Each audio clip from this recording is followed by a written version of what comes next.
We're going to start our winged beetle with a size 20 hook. Now, this is a Diachi 1110. It has a wide gape on it. We need that because a lot of our material is going to roll around the hook shank. Start at the eye of the hook with the jam knot and work our way back. When I first decided to tie a bark beetle, I thought it would be a very large bug because of all the devastation it's been doing to our forests. In fact, after capturing a few and research online, they are only 3 millimeters to 5 millimeters in length, so hence a tiny fly.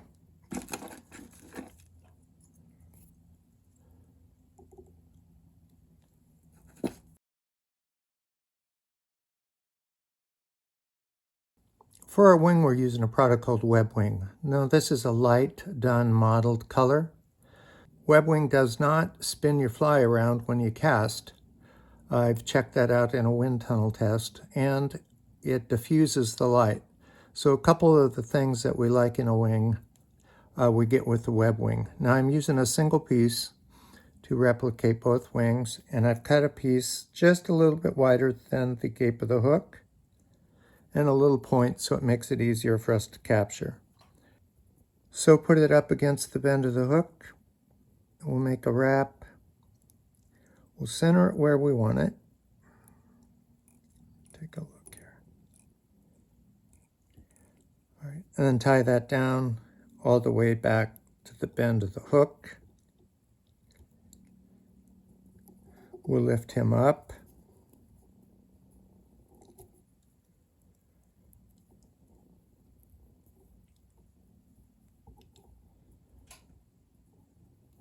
And let's make a few wraps behind him just to prop him up.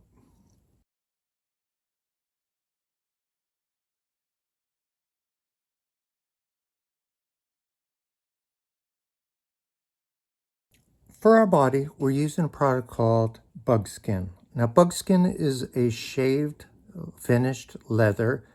You can make your own. Now, this is a very thin material. I often like to make my own and have it a little thicker, but we'll use what came out of the package. Now, this is a brown. Now, there's a couple things you need to know about bugskin. You can cut it in two different directions. One way it'll stretch, one way it will not. We want to cut it in the direction where we won't have a stretch because we want to keep our bug fairly round. This guy has been cut to the width of a little bit more, maybe 1 1/4 the gape of the hook, and a little triangle there, just like we did our web wing. I want my body to be at its widest point when it approaches the wing material. So put this guy up against the hook shank. We'll tie him in. Again, just like the web wing, it'll want to spin around. Put your finger on top for a couple reasons. So it does not spin around, stays in position, and we don't get a crease in it. Let's take a look, see where we're at. You see there's a gap. We need to go back a little bit more. And we'll fix the angle of our web wing a little bit.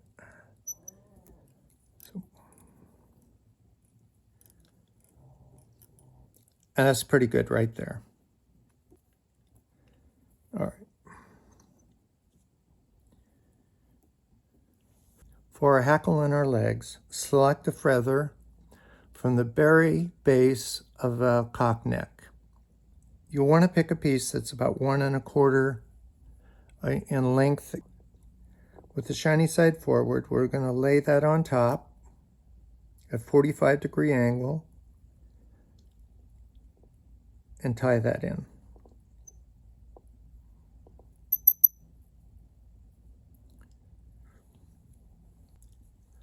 For our dubbing, we're going to use beaver. Now, I got this from Nature's Spirit. They sell different colors of beaver. This one's a tan or a March brown.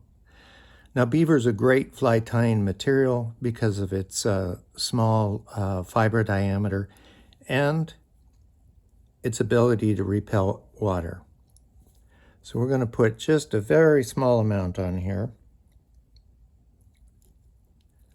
Now beaver likes to mat, and that is a good thing for us fly tyers because the fibers will intertwine together in such a way they will repel the water,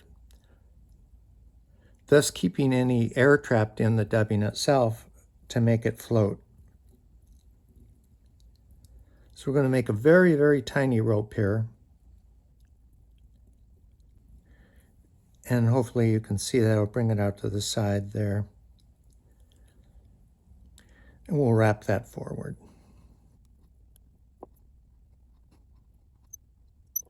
Now I'm just going to do a half hitch here.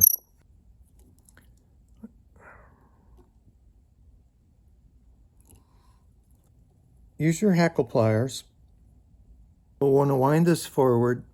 Now we'll want to do one complete wrap right at the back to make sure we're supporting the weight at the bend of the hook.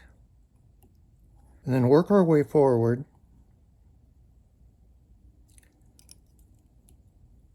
Get to the front and do another complete wrap, as much as hackle we have left. And tie that guy down.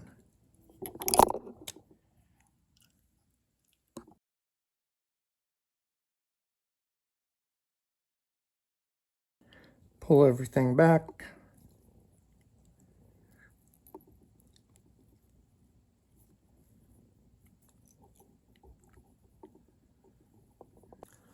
Okay, let's do another half hitch here. Push everything back and also save our work. Let's do another one.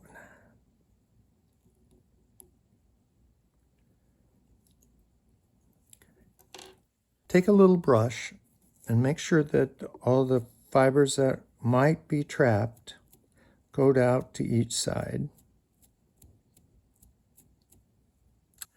Then we're just going to trim just a few of them. Let's bring our bug skin forward.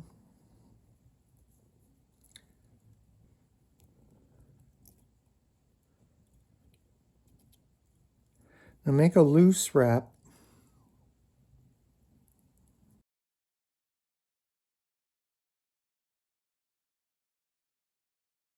Now on this beetle, we're not going to have a head on it. I want this guy to be as small as possible so the head will be an integrated part of the thorax and body.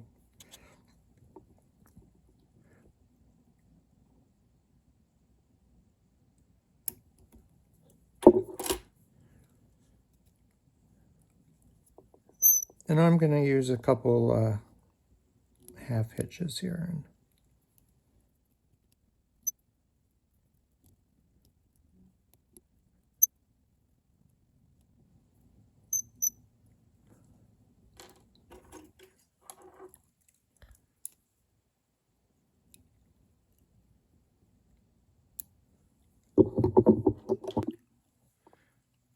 All right, using a little Zap-A-Gap, we'll just put a touch on our head there.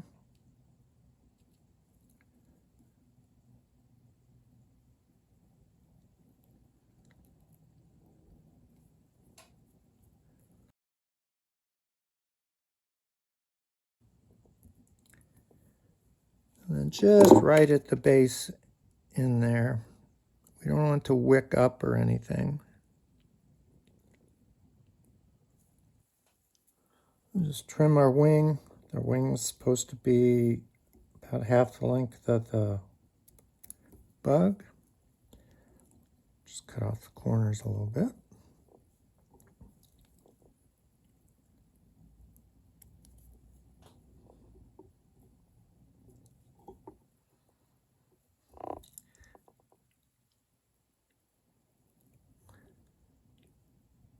And then we're going to cut right down the middle here.